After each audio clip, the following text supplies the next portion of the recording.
What's up everybody, another beautiful day in the Dragon Isles, and today we're taking another crack at Mythic Broodkeeper Journey, with an updated strat to make it faster for rekills and a bit easier for first kills. Now I will not be going over everything about the fight, just the updated stuff, so if you want more in-depth info about the fight and its overlaps and how to pull them off, check out my full guide. So the big difference between this new strat and the old strat is one whole staff. Previously I recommended using 12 sets of staffs to break all the eggs in Enter Phase 2, but now we instead do it with 11 staffs.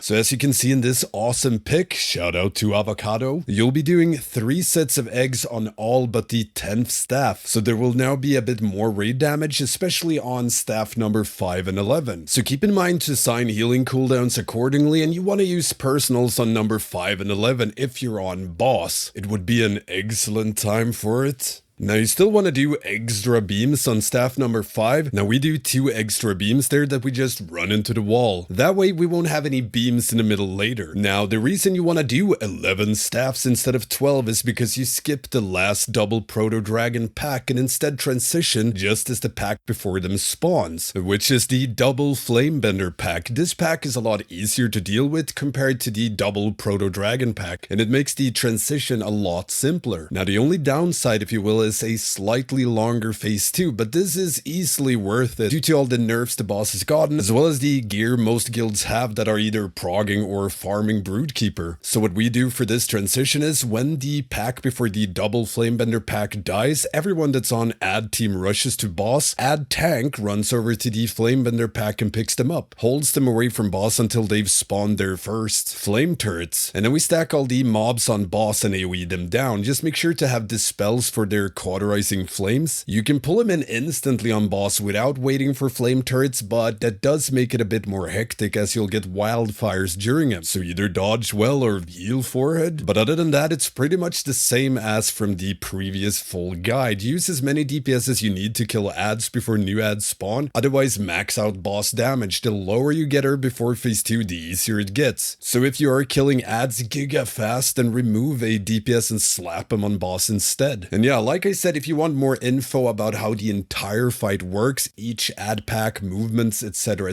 check out my full guide for this fight. And if you have any questions at all about this encounter, hit me up in the comments or become a patron or Twitch sub and get access to the Stankie Discord, where you can get help with anything raiding related. I'm also streaming all of my raid progression on Twitch, so make sure to check that out, Stankie Gaming. And don't forget the usual stuff, like, comment, subscribe, and ring that notification bell. Notice me! And yeah, thank you all for watching, and I will see you next time.